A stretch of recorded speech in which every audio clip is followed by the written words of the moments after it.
لا إله إلا الله محمد رسول الله لا إله إلا الله محمد رسول الله. تو حضرت عمر رضی اللہ تعالیٰ عنہ حدیث کے راوی ہیں، مشہور حدیث جس کو حدیث جبریل کہا جاتا ہے، کہ آپ صلی اللہ علیہ وسلم کی محفل میں ایک شخص آیا، اور کیا تھا؟ شدید بیاض الثیاب، انتہائی سفید کپڑے اس شخص نے پہنے ہوئے، شدید سواد الشعر، انتہائی سیاہ بال، لا یرا علیہ اثر السفر ولا یعرفہ منا احد. کتنی عجیب بات ہے، کہہ رہے ہم میں سے کوئی اسے جانتا بھی نہیں تھا لیکن اس پہ سفر کے کوئی آثار تھے بھی نہیں. تو بہت عجیب سی بات ہے یا نہیں ہے کہ ایک بندے کے اتنے سفید کپڑے، جبکہ وہ اس محلے کا بھی نہیں، کیونکہ پہلے تو اونٹوں پہ پیدل آتے تھے نا، تو بھائی میلے کپڑے ہوتے ہیں، ہم کہتے ہیں پتہ نہیں کہیں سے کہاں سے آیا ہوگا، مصر سے آیا ہوگا، شام سے آیا ہوگا، کہیں سے آیا ہوگا. وہ لوگ تو سب ایک دوسرے کو جانتے تھے، جیسے گاؤں میں جانتے، صدیوں سے اکٹھے رہ رہے ہیں، لیکن کپڑوں کی سفیدی سے لگ رہا ہے بھائی مقامی آدمی ابھی نہا دھو کے آیا ہے، مگر ہم میں کوئی اس کو جانتا نہیں ہے. اور ایسا جوان کہ اس کے انتہائی سیاہ بال، اور نبی سے اتنی بے تکلفی کا اظہار جیسے کوئی پرانا دوست ہو. حتی اسند رکبتیہ الی رکبتیہ ووضع کفیہ علی فخذیہ، اپنے گھٹنے نبی کے گھٹنوں کے ساتھ ملا دیے، ایسے دو زانوں چپک کے بیٹھ گیا، اور اپنے ہاتھ اپنی یا نبی کی ران مبارک پہ رکھ دیے.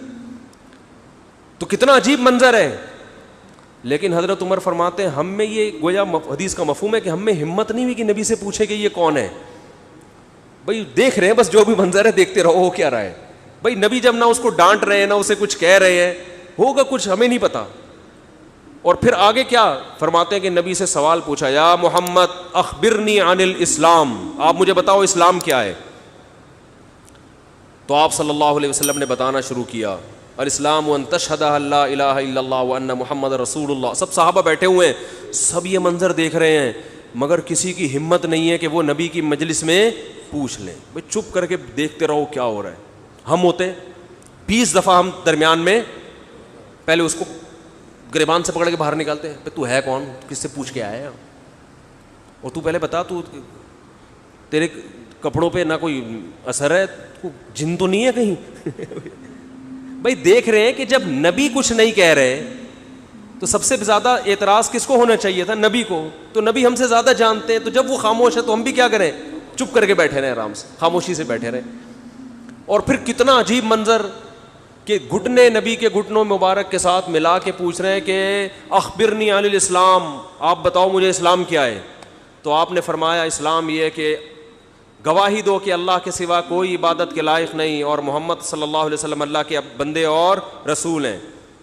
وَتُقِيمَ الصَّلَاةَ وَتُؤْتِيَ الزَّكَاةَ وَتَصُومَ رَمَضَانَ وَتَحُجَّ الْبَيْتَ إِنِ اسْتَطَعْتَ إِلَيْهِ سَبِيلًا.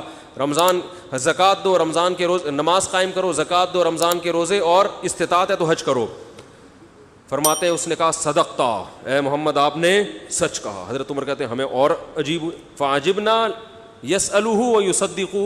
بھائی سوال بھی پوچھ رہا ہے اور خود ہی کہہ رہا ہے سچ کہا. کوئی یہ تو امتحان لینے کے لیے آیا ہے، اور امتحان کس کا ہو رہا ہے؟ معاذ اللہ پیغمبر صلی اللہ علیہ وسلم کا. بھائی جو سوال پوچھتا ہے وہ یہ تو نہیں کہتا کہ آپ نے جواب بالکل صحیح دیا ہے، اس کا مطلب آپ کو تو پہلے سے پتا تھا، تو پوچھ کیوں رہے ہم سے. لیکن کسی صحابی میں یہ ہمت نہیں ہو رہی کہ نبی کے محفل میں سوال پوچھیں کہ یا رسول اللہ جب یہ پوچھا کیوں اس نے، یہ تو معاذ اللہ آپ کا امتحان لینے آیا گویا. پھر اس نے پوچھا، جبریل، وہ بعد میں پتہ چلا وہ فرشتے جبریل علیہ السلام تھے. پھر پوچھا کہ مل ایمان کیا ہے، مل ایمان. تو انہوں نے آپ صلی اللہ علیہ وسلم نے فرمایا ایمان یہ اللہ پر، اس کی کتابوں پر، اس کے رسولوں پر، اس کے فرشتوں پر، آخرت کے دن پر، تقدیر پر ایمان لایا جائے. صدقتا، سچ کہا. پھر انہوں نے پوچھا کہ احسان کیا ہے. پھر آپ نے فرمایا ان تعبد اللہ کأنک تراہ فإن لم تکن تراہ فإنہ یراک. اللہ کی ایسے عبادت کرو جیسے تم دیکھ رہے ہو، کیونکہ وہ تو تمہیں دیکھ رہا ہے. صدقتا، اس نے کہا بالکل سچ کہا. کہا متی الساعہ، قیامت کب آئے گی؟ تو آپ صلی اللہ علیہ وسلم نے یہ نہیں فرمایا لا ادری، مجھے نہیں پتا، کیونکہ آپ کو معلوم تھا کہ جیسے مجھے نہیں پتا سامنے والے کو بھی نہیں پتا. سمجھ رہے ہو؟ یہ کسی کو بھی نہیں پتا. تو یہاں آپ نے جواب میں یہ نہیں کہا مجھے معلوم نہیں ہے، بلکہ آپ نے بتا دیا کہ جیسے تمہیں معلوم نہیں ہے، یہاں تم صدقتا نہیں کہہ سکتے. جیسے مجھے معلوم نہیں ہے تمہیں بھی, اس لیے آپ نے فرمایا مل مسئول عنہا بأعلم من السائل. عربی بڑی خاندانی زبان ہے, خدا کی قسم. عربی جو ہے نا بڑی پیاری زبان ہے, کسی کو صحیح آتی ہو تو عربی کی بلاغت کا عربی میں ہی مزہ ہے. مل مسئول عنہا بأعلم من السائل, جس سے پوچھا جا رہا ہے وہ پوچھنے والے سے زیادہ نہیں جانتا. جس سے پوچھا جا رہا ہے وہ پوچھنے والے سے زیادہ نہیں جانتا. قرآن کی بعض آیتیں ایسی وجد والی ہیں نا کہ مزہ آتا ہے ان کو پڑھنے میں. جو موسیٰ علیہ السلام کو اللہ نے کہا تھا نا قلنا لا تخف انک انت الاعلی, اس کا اردو میں ترجمہ نہیں بنتا. موسیٰ علیہ السلام کے سامنے جب جادوگر تھے نا تو جادوگروں نے ہزاروں لاٹھیاں پھینکی, سانپ بن کے حضرت موسیٰ کی طرف دوڑنے لگیں. قرآن کہہ رہے فَأَوْجَسَ فِي نَفْسِهِ خِيفَةً موسیٰ, موسیٰ نے دل میں کیا محسوس کیا؟ خوف. دیکھو قرآن کے الفاظ یہ نہیں ہے کہ موسیٰ گھبرانے لگے, کیونکہ اگر گھبرانے لگتے نا دشمن پہ روب ختم ہو جاتا, دشمن کہتا ہار گئے. قرآن دل کی کیفیت بیان کر رہے. موسیٰ نے گویا اپنے ظاہر پہ کنٹرول کیا ہوا تھا, سمجھ رہے؟ ظاہر پہ کیا کیا ہوا تھا حضرت موسیٰ علیہ السلام نے؟ کنٹرول کے مجھے بالکل گھبراہٹ نہیں ہے, لیکن قرآن دل کی کیفیت بیان کر رہا ہے. دل میں کیا تھا؟ خوف. یہ بلاغت ہے. فَأَوْجَسَ فِي نَفْسِهِ, خاف موسیٰ نہیں ہے, موسیٰ خوفزدہ ہو گئے. اس لیے ہم کہتے ہیں نا فلاں خوفزدہ ہو گیا, تو اس سے یہ متبادر ہوتا ہے کہ یعنی دیکھنے میں ایسا لگ رہا تھا کیا ہو گیا, اس خوف کے آثار دل سے کہاں آئے؟ جسم پہ. حضرت موسیٰ نے اپنے اوپر کنٹرول کیا کہ یہ اتنا بڑا مقابلہ ہو رہا ہے اسلام اور کفر کا, ایمان اور کفر کا, کہ اگر میں گھبرانے لگا نا ان کے سامنے تو یہ ان سے ان کا مرال کیا ہو جائے گا؟ بلند. تو قرآن کہہ رہا ہے اوپر سے تو بڑے کانفیڈنس کے ساتھ, لیکن دل کی کیفیت کون جانتا ہے؟ اللہ. فَأَوْجَسَ فِي نَفْسِهِ, قرآن کہہ رہا ہے دل کے اندر موسیٰ کو خوف محسوس ہوا. قلنا, ہم نے کہا, ہم نے کیا کہا؟ دل کے اندر وحی کی اللہ نے بھی. دل گھبرا رہا ہے تو دل میں وحی کی, لا تخف, اے موسیٰ خوف مت کر, انک انت الاعلی, آج کے دن تو ہی غالب ہوگا. یہ نہیں کہا انک الاعلی, نا نا نا نا نا, انک الاعلی نہیں کہ تو غالب ہوگا. انکا, دیکھو ان کا معنی بھی وہی ہے جو ان کا انتا ہے. کا مطلب بھی تو, انتا کا معنی بھی تو. تو جب ایک دفعہ کا کہہ دیا تو دوبارہ انتا کہنے کی کیا ضرورت ہے بھائی؟ ابے چھوڑو یار, رہنے تو, تم لوگ کو بہت مشکل ہے بات سمجھانا. جو مجھے مزہ آ رہا ہے نا اس آیت میں وہ آپ سوچ بھی نہیں سکتے. قرآن یہ نہیں کہہ رہا انک الاعلی کہ تو کیا ہو جائے گا, تو ہی برتر ہوگا, تو ہی غالب ہوگا. انکا انتا, یہ تاکید کے لیے, اے موسیٰ تو, صرف تو, ٹھیک ہے نا, اکیلا. الاعلی, اور اعلی بھی نہیں ہے. اصولی طور پر خبر پر الف لام داخل نہیں ہوتا. گرامر کے لحاظ سے اصولی طور پر انکا انتا اعلی ہونا چاہیے, یا انکا, سوری انتا نہیں, انکا اعلی. مبتدا معرفہ ہوتا ہے, خبر کیا ہوتی ہے؟ نکرہ. سمجھتے نہیں ہو بات کو, جب پڑھو گے نہیں رات کو تو سمجھو گے نہیں بات کو. انکا اعلی ہونا چاہیے, اے موسیٰ تو غالب آ جائے گا, یہ مطلب ہوگا سیدھا سیدھا ترجمہ اس. اللہ نے اعلی پہ الف لام لگا دیا. الف لام جب لگتا ہے نا کسی, تو وہ کسی اسپیسیفک چیز کو کہتے ہیں. جیسے کتاب کا مطلب کوئی بھی کتاب, الکتاب کا مطلب کوئی اسپیسیفک, کوئی خاص کتاب. آپ جب کہتے ہیں بندہ آیا ہے, بچے گھر میں آ کے بتا رہے ہوتے ہیں پنجاب میں بندہ آیا ہے, کراچی میں کہتے ہیں آدمی آیا ہے کوئی. یہ بندہ کا لفظ پنجاب سے امپورٹ ہوا ہے. کراچی میں لوگ کہتے تھے کوئی انسان آیا ہے, کوئی آدمی آیا ہے, تو پنجاب میں کیا کہتے ہیں اس کو؟ بندہ آیا ہے. اچھا شگون کے انسان کا بچہ بن جائے, وہ بندہ بن جائے, ٹھیک ہے نا. تو ہم جب کہتے ہیں کوئی بندہ آیا ہے, یہ ایک بندہ آیا ہے, تو وہ ان نون ہوتا ہے. اکثر ابو کو بتا رہے ہوتے ہیں ابو ایک انکل آئے ہیں, اس کا مطلب کیا ہوتا ہے؟ کوئی ہے. لیکن اگر ایسا بندہ آیا ہو جس کا آپ کو پتا ہو, یعنی پہلے آ چکا ہو اور آپ اس کے انتظار کر رہے ہو, وہ اسپیسیفک وہ بندہ آ چکا ہو, تو عربی میں کہیں گے البندہ. بندہ عربی کا لفظ نہیں, لیکن میں سمجھانے کے لیے, جاء رجل یو سڑے راغلے, یو سڑے کہیں گے نا, یو سڑے راغلے. موقع دے کے بھاگ لے. ایک بندہ آیا ہے, جا الرجل, تو اس کا مطلب وہ ایک مخصوص بندہ ہے جس کا پہلے سے آپ کی کھوپڑی میں تصور ہے. تو قرآن کہہ رہا ہے انکا انت الاعلی. الاعلی کا مطلب کہ جب مقابلہ ہو رہا ہے نا, تو جو شخص برتر آنے والا ہے لوگوں کے ذہن میں گویا کہ اس کا ایک تصور ہے کہ ایک نہ ایک جیتے گا, تو وہ جو جیتنے والا مخصوص شخص ہے, آپ کے علاوہ کوئی بھی نہیں ہے وہ,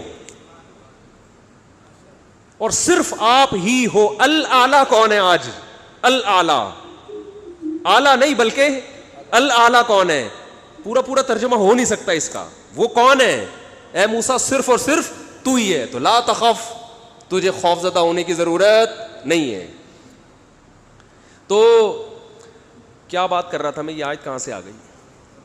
ہاں, تو یہی نبی صلی اللہ علیہ وسلم نے جو فرمایا نا, مل مسئول عنہا بأعلم من السائل, یہ بھی کیا ہے؟ بلاغت ہے. جس سے پوچھا جا رہا ہے وہ سائل, مسئول سائل سے زیادہ نہیں جانتا. تو پھر حضرت جبریل نے, وہ جو انسان تھے, وہ جبریل تھے, انسان کی شکل میں آئے تھے, انہوں نے پوچھا کہ علامات بتائیں, تو آپ نے فرمایا انت لد الامۃ ربتہا. اس حدیث پہ جو ادب والی بات ہے وہ میں بھی گچی پکڑ کے رکھنا بھول نہ جاؤں, لیکن اس حدیث میں بات آ گئی ہے. تو ایک دلچسپ بات کیا ہے, آپ نے قیامت کی پہلی علامت بتائی کہ باندی اپنے آقا کو جنے گی. یعنی لونڈی اور غلام سے جو بچہ پیدا ہوگا وہ ماں کا بیٹا کم اور ماں کا باپ بولو زیادہ, ماں کا مولا اور ماں کا آقا زیادہ ہوگا. غلام کی مثال نہیں دی کیونکہ غلام مرد ہوتا ہے نا, اس پہ تصرف تھوڑا سا پھر بھی کم ہوتا ہے, یعنی وہ آپ کی ملکیت میں ہوتا ہے لیکن اس پہ کنٹرول کم ہوتا ہے کیونکہ آدمی ہے. جب عورت آپ کی ملکیت میں ہوتی ہے لونڈی, اس پہ وہ تو کمزور ہے نا, اس پہ کیا ہوتا ہے آپ کا تصرف زیادہ. تو جو مکمل غلام اور باندی تھی وہ جب جنے گی جس نسل کو, تو ہونا تو یہ چاہیے تھا کہ جس نے جنا ہے اس کا مقام اونچا, لیکن جس کو جنے گی نا وہی اس پہ کیا کرے گا. یعنی ماں کا تو ایسا حق ہے نا, ماں کو تو ساری دنیا جانتی ہے نا کہ ماں نے کیسے گود میں پالا, کیسے جنا, اور لوگ ماں کے تانے دیتے ہیں نا. حضرت موسیٰ علیہ الصلاۃ والسلام نے جب حضرت ہارون کی داڑھی پکڑ کے کھینچی ہے نا, جب حضرت موسیٰ علیہ السلام کوہ طور پہ گئے تورات لینے, پیچھے بنی اسرائیل نے بچھڑے کی عبادت شروع کر دی. ہارون علیہ السلام کو نگران بنا کے گئے تھے کہ ذرا ان کی حفاظت کرنا, بڑے نالائق لوگ ہیں, دائیں بائیں نہ ہو جائیں. تو جب واپس آئے تو دیکھا کہ وہ کیا کر رہے ہیں, بچھڑے کی عبادت. تو حضرت موسیٰ کو سب سے پہلے غصہ کس پر آیا؟ حضرت ہارون پر. اپنے بھائی کی داڑھی پکڑ کے کھینچی کہ ما منعک اذ رأیتہم ضلوا, یہ گمراہ ہو رہے تھے, آپ نے روکا کیوں نہیں؟ تو حضرت ہارون نے کیا کہا, باپ کا واسطہ نہیں دیا بلکہ ماں کا. لا یبن اماں, اے میری اماں کے بیٹے, اے میری ماں کے بیٹے, کیونکہ یہ رشتہ فوراً سمجھ میں آتا ہے. ماں کا واسطہ کیونکہ محبت کی علامت ہے نا. ابا جو ہے نا وہ تربیت کے لیے اللہ نے بنائے, وہ محبت زیادہ ابا سے امیدیں نہیں لگایا کریں. ابا کی ایک الگ ویلیو ہے, محبت بہت زیادہ کرتے ہیں ابا, لیکن وہ جتلاتے نہیں ہیں. وہ کہہ رہے ہیں تمیز سے زیادہ لاڈ پیار دکھاؤ گے نا ابا, یہ ہو گیا تمیز سے بیٹھ وہاں جا کے آرام سے, ٹھیک ہے نا, جو بات ہے ادب تمیز. ماؤں کو زیادہ ادب تمیز نہیں, ماؤں کو لاڈ چاہیے ہوتے ہیں. تو اس لیے ابا محبت تو بہت کرتے ہیں لیکن وہ آسانی سے سمجھ میں نہیں آتی کیونکہ تعظیم اس پہ غالب ہوتی ہے. اماں کی محبت 2 منٹ میں سمجھ میں آ جاتی ہے. تو جب بھی واسطہ دیا جاتا ہے کس کا؟ اماں کا. تو حضرت ہارون بھی واسطہ کس کا دے رہے ہیں کہ بھائی ایک ہی ماں کے ہم دونوں اولاد ہیں, آپ اتنی سختی تو نہ کریں نا, ماں کا واسطہ دے رہا ہوں آپ کو, یبن اماں, اے میری اماں کے بیٹے. تو ماں جو اتنا قریبی رشتہ ہے, جس کی محبت سب کو سمجھ میں آتی ہے, اس کو غلام بنا لینا تو یہ کھوپڑی میں آنے والی بات نہیں ہے. لیکن حدیث میں کیا آتا ہے, قرب قیامت میں بیٹا کیا ہوگا, ماں پہ حکومت کرے گا, بیٹا ماں پہ حکومت کرے گا.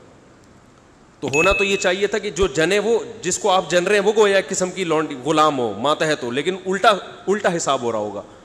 تو یہ بھی پتہ چل رہا ہے کہ ادب مارکیٹ سے کیا ہونا شروع ہو جائے گا, شارٹ. مطلب حدیث کا یہی ہے کہ چھوٹے جو ہے نا وہ بڑوں کی جگہ ہو جائیں گے اور بڑے, اور یہ خدا کی قسم آج اپنی آنکھوں سے میں دیکھ رہا ہوں, زیادہ تر لبرل لوگوں کے گھروں میں دیکھ رہا ہوں, دیندار گھروں میں کم.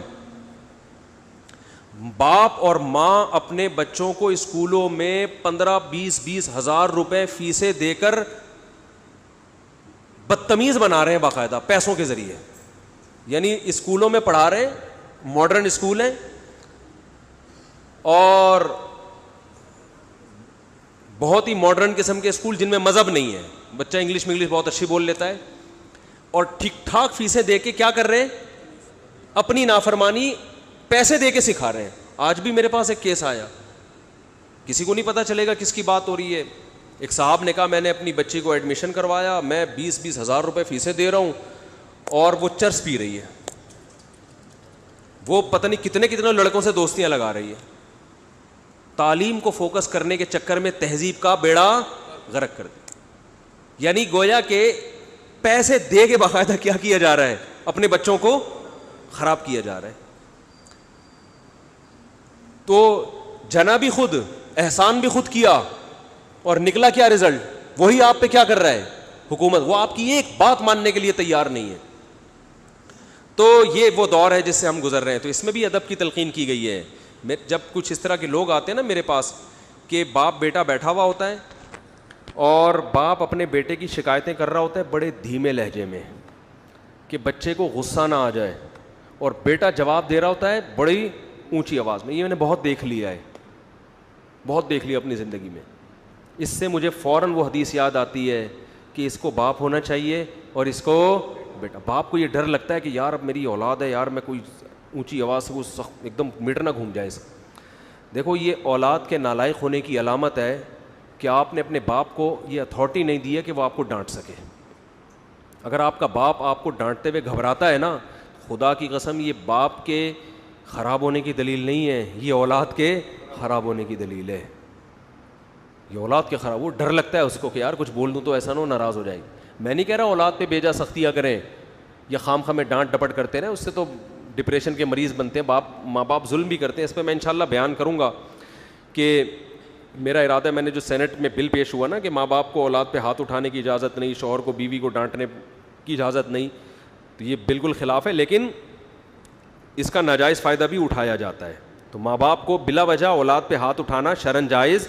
آج ایک صاحب بحث کرنے لگے کہ مجھے اجازت دی ہے شریعت نے کہ میں اپنے بچے کو تھپڑ مار سکتا ہوں. میں نے کہا آپ کو اجازت شریعت نے نہیں دی ہے کہ بلا وجہ آپ اپنے بچے پہ ہاتھ اٹھائیں, اور خاص طور پہ نابالغ پہ. نابالغ کے حقوق اسلام میں بہت زیادہ ہیں. ماں کو اجازت نہیں اپنا غصہ آ کسی اور پہ رہے نکال کس پہ رہی ہے. میں نے ماؤں کو دیکھا ہے طبیعت خراب ہے جھنجھلا رہی ہے, بچے کو پڑھ کے طبیعت سے کوٹ دیا اس کو, وہ بیچارہ. بعض بچے ماں کی چنگیز خان جیسی مائیں ہوتی ہیں, وہ بچے ٹھٹر کے ان کی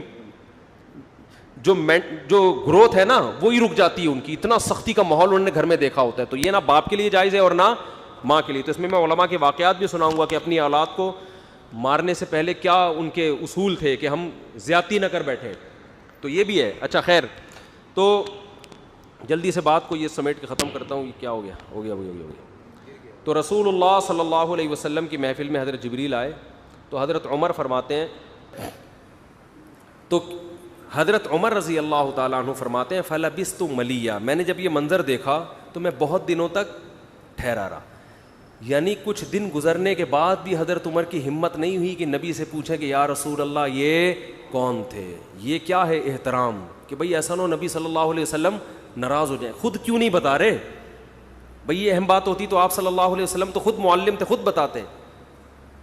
تو فرماتے ہیں کچھ دن کے بعد خود نبی نے مجھ سے پوچھا کہ عمر جانتے ہو وہ شخص کون تھا؟ میں نے کہا اللہ اس کے رسول ہی زیادہ جانتے ہیں. فرمایا ھذا جبریل اتاکم یعلمکم دینکم, یہ جبریل تھے انسانی شکل میں آئے تھے تمہیں تمہارا دین سکھانے کے لیے. اس سے پتہ چلتا ہے کہ تعلیم کا صرف یہ طریقہ نہیں ہے کہ استاذ بیٹھ کے بچوں کو پڑھاتا رہے سارا دن بیٹھ کے. یہ نیچرل وے آف ٹیچنگ ہے کہ ایک ماحول بنا دیا, ایک شخص آ رہا ہے صحابہ, اچھا پھر ایک تعجب کی فضا قائم کی گئی تاکہ نا ان کو یہ محفل یاد رہے. اگر ایسا ہی ہوتا وہ نارمل ڈریس سفر والے ڈریس میں آتے تو یہ تو نارمل مجلس ہے بھائی کوئی مسافر آیا ہے, ایسا ایک مخمصے میں ڈالا گیا کیونکہ جب کوئی ایسی عجیب سی محفل ہوتی ہے نا تو دماغوں میں بیٹھ جاتی ہے, اس کا ایک ایک منظر یاد رہتا ہے. تو اس سے ماحول کی تبدیلی کا بھی انسان پہ اثر پڑتا ہے. تو صحابہ کیا کر رہے ہیں, نبی صلی اللہ علیہ وسلم سے سوال پوچھنے سے پہلے ایک اور واقعہ سنا کے بس یہ میں ٹاپک ختم کرتا ہوں. ایک اور واقعہ ہے, حدیث میں آتا ہے کہ آپ صلی اللہ علیہ وسلم نے ظہر یا عصر کی نماز پڑھائی, صحیح حدیث ہے, اس میں آپ نے 4 کی جگہ 3 رکعتیں پڑھا دیں. کتنی؟ 3. اب صحابہ سوال نہیں پوچھ رہے کہ یا رسول اللہ یہ آپ سے غلطی سے ایسا ہوا ہے, کیا ہوا ہے, خوف زدہ. حضرت ابو بکر اور عمر بالکل پیچھے بیٹھے ہوئے ہیں. حدیث میں آتا فہابا ان یتکلماہ, آپ گھبرائے کہ آپ اس بارے میں نبی سے سوال پوچھیں. کیوں؟ ہو سکتا ہے نبی کو اس بات میں غضب آ جائے کہ بھائی جب میں نے 3 پڑھائی ہیں تو میرے 4 پڑھنے سے جب چاہ کہ ہاں تمہاری یہ نیکی لکھی جا رہی ہے تو حلال کی طرف آؤ اور کسی کی مت سنو.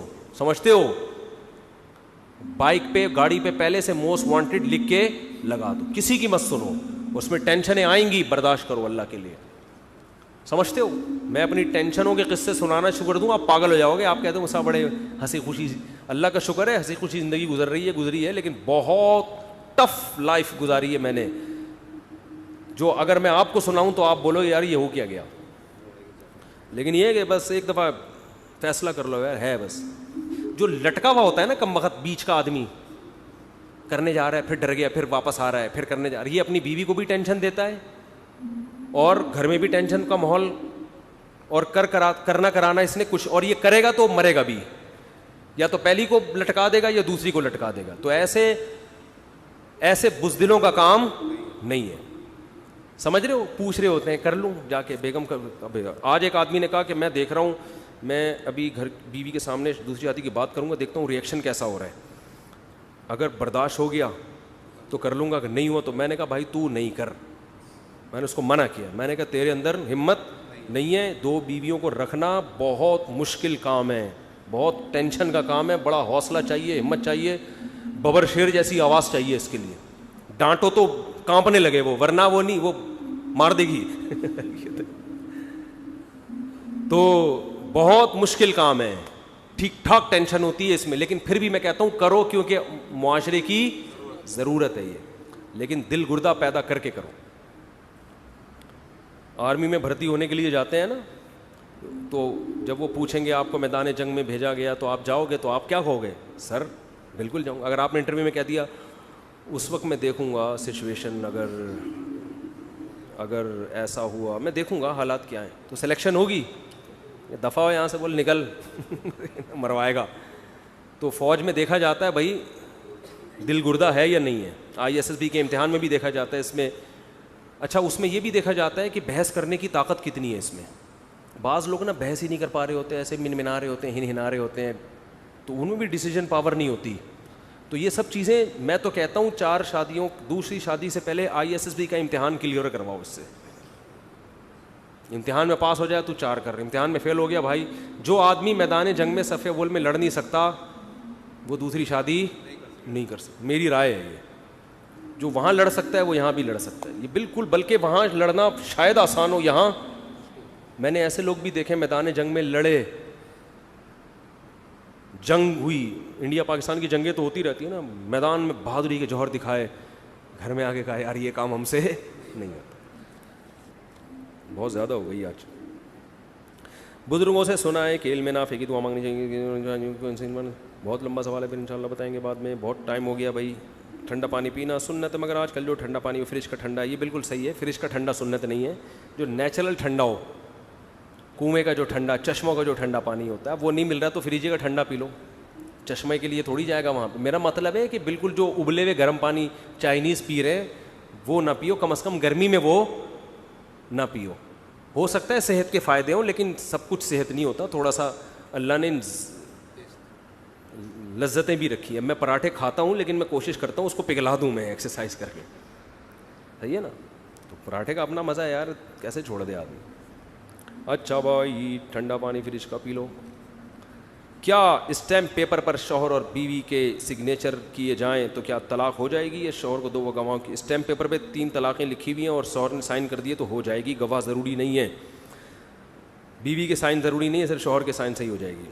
اس حدیث کا مطلب سمجھا دیں. نماز میں کھڑے ہو تو خیال کرو تم اللہ کو دیکھ رہے ہو جبکہ ہم اللہ کو نہیں دیکھتے. حدیث کا مطلب ہے کہ اللہ تمہیں دیکھ رہا ہے, اصل مطلب یہ ہے کہ یہ تصور کرو کہ اللہ تمہیں دیکھ رہا ہے. پھر کبھی تفصیل بتاؤں گا اس کی.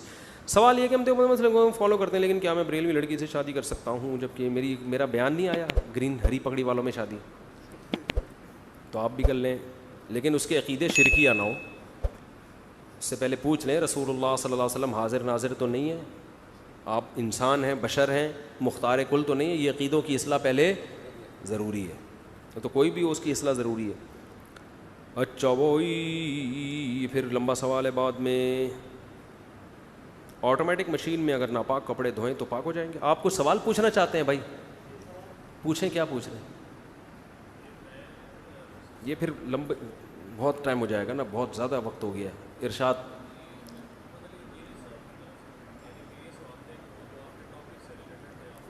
جی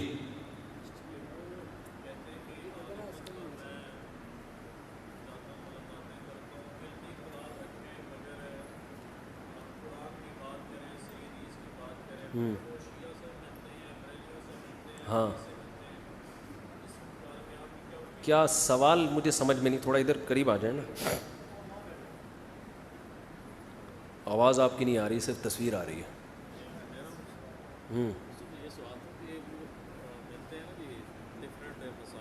یہ انجینئر صاحب کے پاس سے آئے ہیں تو کچھ سوال کر رہے ہیں انجینئر صاحب کی طرف سے, انہوں نے کہا یہ سوال کرنے کا. اچھا اخپل سوال ہے آپ کا. اس میں وہ بریلوی عالم سے ملتے ہیں, یعنی کہ سعید اسد صاحب سے ملے, پھر جاوید غامدی صاحب سے ملے. جی, انجینئر صاحب غامدی صاحب سے ملے, بریلوی صاحب سے ملے, اور جواد نقوی صاحب ان سے بھی ملے, جواد نقوی صاحب سے. جی میں بات کرتا ہوں قرآن اور صحیح حدیث کی.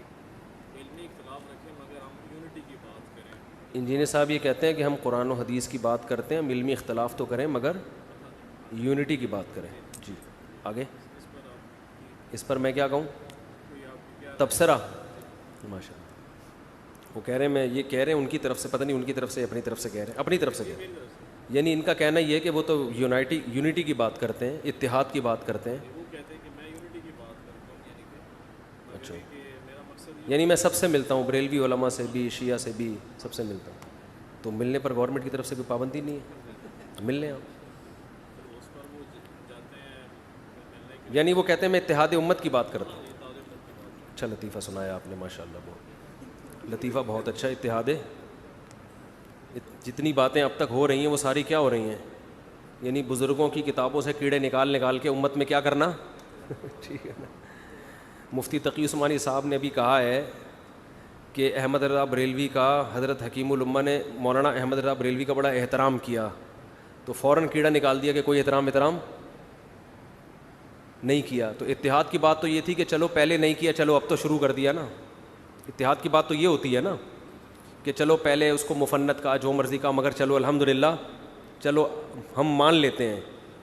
دیکھو جب کوئی غلطی کرتا ہے نا, آپ بچے کو سمجھا رہے ہیں کہ یوں نہیں کرو, ایسا نہیں کرنا, اور بچے نے ویسا کیا ہوتا ہے, تو بچہ کہتا ہے کہ میں تو نہیں کرتا, تو باپ کیا کہتا ہے اس کو, چلو ماشاءاللہ خوشی ہوئی سن کے کہ تم, تو باپ کیا کرتا ہے, مٹی ڈال دیتا ہے کہ پچھلی غلطی پہ پردہ ڈالو, آئندہ سے تو نہیں کر رہا.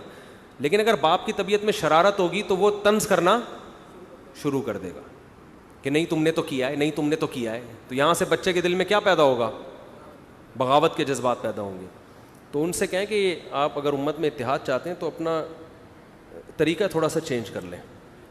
آپ علماء کی کتابوں سے مثبت چیزیں نکالا کریں, ٹھیک ہے نا, اور جو منفی چیزیں ہیں اس پہ علمی انداز سے رد کر دیا کریں کہ یہ ان سے غلطی ہوئی ہے.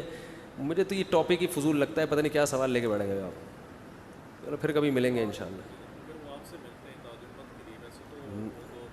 وہ تو میں نے تو محترم سے ملاقات سموسوں پکوڑوں کے لیے تیار ہو گیا تھا میں. وہ تو ان کا پہلا رپلائی ایسا آیا کہ اسی میں انہوں نے زہر کے پیالے اور پتہ نہیں کیا کیا شروع کر دیے. ہم تو اس پہ بھی ایگری تھے کہ ہم جائیں گے, صرف سموسوں پکوڑوں کا تبادلہ ہوگا اور واپس آ جائیں گے. یہ اتحاد امت ہی کے لیے تو ہم قربانی دے رہے تھے. مگر محترم کا جو رپلائی آیا وہ یہ کہ محنت پہ بات نہیں کر سکتے, زہر کا پیالہ پی لیں گے, یوں کر لیں گے. ہم نے کہا کر سکتے ہیں بات, ہم آ رہے ہیں. پھر وہ 17 منٹ کا کلپ ریکارڈ کروا دیا, یہ یوں لکھا ہوا ہے. تو یہ اتحاد امت نہیں ہے, یہ تخریب امت کا کام ہو رہا ہے. ٹھیک ہے نا, اپنا خیال رکھیے گا. میں نے کبھی نہیں کہا انجینئر صاحب کو, ملحد نہیں ہیں, فسادی ہیں, ملحد نہیں, فسادی ہیں. تو خیر جتنا جو ہو اتنا ہی کہنا چاہیے نا. اور یہ جو محترم بار بار کہتے ہیں نا میں سب کو مسلمان مانتا ہوں, سب کو مسلم, اتنے تکلف کی ضرورت کیا ہے؟ جب آپ نے ان کو سب کو شرکی عقیدوں والا کہہ دیا تو مسلمان ماننے کے تکلف کی کیا ضرورت ہے؟ آپ سیدھے سے بولو بھائی کافر ہیں. جو قبر پرست ہے وہ مسلمان ہوتا ہے بھائی؟ جو قبروں سے مدد کا قائل ہو وہ کہاں سے مسلمان ہو گیا؟ تو پھر اس کے پیچھے نماز کیوں پڑھ رہے ہو؟ تو عجیب کھچڑی پکی ہوئی چل رہی ہے کہ دعویٰ کرو پھر اس دعوے پر قائم رہو. تو یہ سب باتیں ابھی میں نہیں کرنا چاہ رہا, یہ سب انشاءاللہ ہم بیٹھ کے کریں گے. اشرف علی تھانوی نے مولانا تھانوی نے اگر اپنے نام کا کلمہ پڑھایا ہے تو کلمہ پڑھا کے پھر وہ ختم نبوت کے منکر ہیں, پھر وہ مسلمان نہیں ہیں. پھر ایک بات کرو, منافق والی بات نہیں کرو کہ مولانا تھانوی کو آپ مسلمان بھی کہتے ہو اور یہ بھی کہتے ہو کہ اپنے نام کا انہوں نے کلمہ پڑھا. میں کہتا ہوں جس نے اپنے نام کا کلمہ پڑھوایا وہ دائرہ اسلام سے خارج ہے. پھر آپ بولو کہ دیوبندی کافر ہیں جو اشرف علی تھانوی کو یہ مانتے بھی ہیں کہ اپنے نام کا کلمہ پڑھایا پھر بھی ان کو مسلمان مانتی ہے. دوغلی پالیسی کیا ہے؟ یہ نہیں چلے گی. ایک بات ہونی چاہیے. سمجھتے نہیں ہو نا بات کو, جب پڑھو گے نہیں رات کو تو سمجھو گے کیسے بات. تو یہ قصہ ختم کرو یار, ٹھیک ہے؟ بہت ہو گیا, مذاق بہت ہو گیا.